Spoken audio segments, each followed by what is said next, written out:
नमस्कार मंडळी, मी संध्या स्वागत करते तुमचं आपल्या यूट्यूब चॅनलमध्ये. नाव संध्यास क्रिएटिव्ह कॉर्नर. आणि आजच्या ब्लॉगमध्ये सुद्धा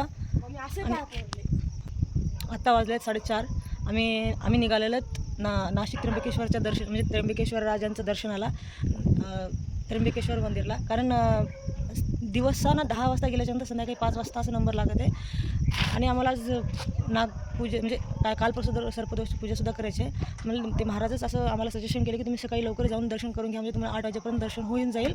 आणि नंतर जर गेलं तुमचा दिवस त्याच्यामध्ये जाईल. नंतर पूजासुद्धा आहे त्याच्यामुळं, आणि नंतर आम्हाला संध्याकाळी वापससुद्धा निघायचं. त्याच्यामुळे आम्ही सकाळी निघालो आणि भेटू तुम्हाला तिथं मंदिरापाशी, त्र्यंबकेश्वर मंदिराकडे. आणि गर्दी तुम्ही पाहू शकता, जवळपास 1 किलोमीटरच्या अंतरापर्यंत गर्दी आहे. 1 किलोमीटरपर्यंत गर्दी आहे. आणि हे मंदिराचा जो आमचं काही लाईनच सुरू झाली नाही, म्हणजे जे बारी असते ना, जे रांग असते ते सुरू झाल्याच्या बाहेरच पहा गर्दी किती लय आहे. आणि हे सकाळच्या 4:30 वाजता ते 5 वाजताची वेळ आहे, एवढी जास्त गर्दी आहे. आणि एकतर विकेंड आहे आणि त्यातल्या त्यात जे पितृदोष पूजा करणार होते ते सगळ्यांचा आज तिसरा दिवस आहे. त्यांना सगळ्यालाच हे सजेशन भेटलेलं असं आहे बहुतेक की लवकर जाऊन दर्शन करून या. आणि असं ऐकण्यात आलं की जवळपास 5,000 4:30 वाजता 5,000 भाविक दर्शनासाठी आलेले आहेत. मी नाही तर रांगेत थांबतो तरी तर तुम्हाला दाखवते नागदेवतेचं दर्शन.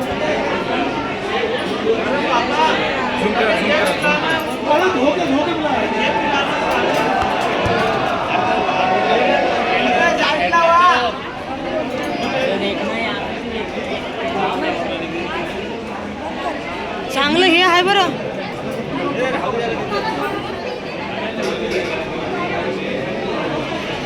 हे लाईव्ह दर्शन चालू आहे इथलं, त्र्यंबकेश्वरचं पूजा चालू आहे. लाईव्ह दर्शन चालू आहे लाईव्ह.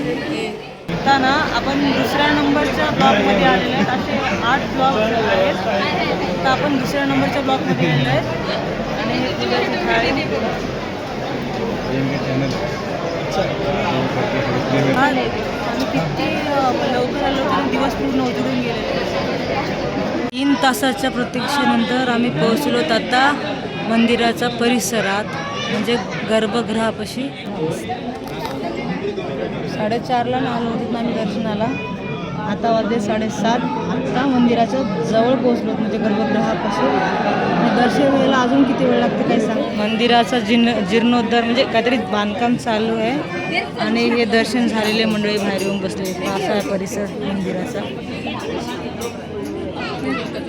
आणि बारी चालूच आहे अजून. जस्ट दर्शन झालं, आम्ही आता बाहेर येऊन बसलो आणि तुम्हाला दाखवते पूर्ण मंदिराच्या किती म्हणजे हे मस्त आहे कोरीव. आणि ह्याचं काहीतरी पुनर्निर्माण किंवा काहीतरी बांधकाम चालू असल्यामुळे हे असं हे केलेलं आहे. पण जवळून दाखवते तुम्हाला त्याची कलाकुसर किती भारी आहे, किती सुंदर आहे कलाकुसर.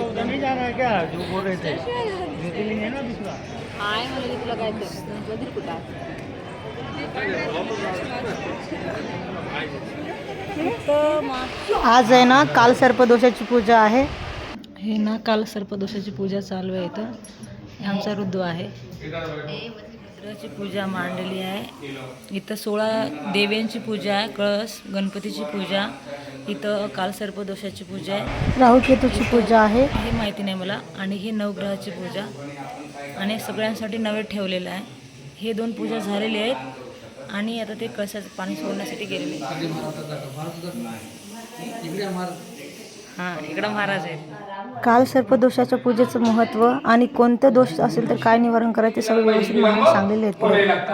हमारे किसी भी कार्य में विलंब ना हो, किसी भी कार्य में विलंब ना हो, सभी प्रकार के कार्य अपने अपने समयानुसार होते रहें. इस कारण हमें भगवान केतु की भी संतुष्टि है, तो भगवान केतु का भी पूजन करना है. चांदी के 9 नाग रखे गए हैं, जिन्हें अनंतादि नवनागों के नाम से जाना जाता है. दिखने के लिए तो इस पृथ्वी कुल पर ढेरों सारे नाग दिखाई पड़ते हैं, लेकिन नागों की जातियां ये 9 हैं. कौन कौन सी?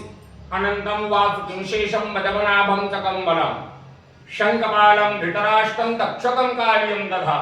पहली जाति का नाम है अनंत, दूसरी जाति का नाम है वासुकी, तीसरी जाति का नाम है शेष, चौथी जाति का नाम पद्म, 5वीं जाति का नाम तक्षक, छठी जाति का नाम कुलिक, सातवीं जाति का नाम करकोटक। ऐसे 9 जातियां हैं। इन्हीं 9 जातियों में से ही किसी एक जाति का दोष हमारी कुंडलियों में भी आया हुआ है। कौन सी जाति का दोष आया है ये हमें मालूम नहीं है, और ना ही हमारी कुंडलियां देखने वाले ब्राह्मणों ने हमें बताया है। ये मालूम ना होने के कारण हर एक जातियों के नाम से एक एक सर्प ऐसे चांदी के 9 रख दिए गए हैं कि इनमें से जो भी जाति का दोष हमारी कुंडलियों में आया हुआ है उन दोषों से हमें मुक्ति मिल जाए। जिन जिन जातकों की कुंडलियों में इन सर्पों का दोष आया करता है उन सभी जातकों के जीवनों में ढेरों सारी समस्याएं उत्पन्न हुआ करती हैं। सर्प दोष के कारण व्यक्ति थोड़ा सा जिद्दी और क्रोधी स्वभाव का हुआ करता है।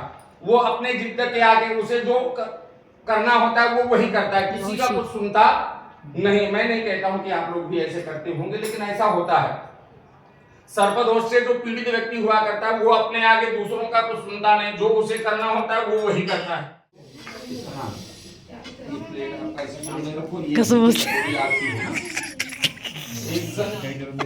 आप थोड़ी से वहां आ जाए।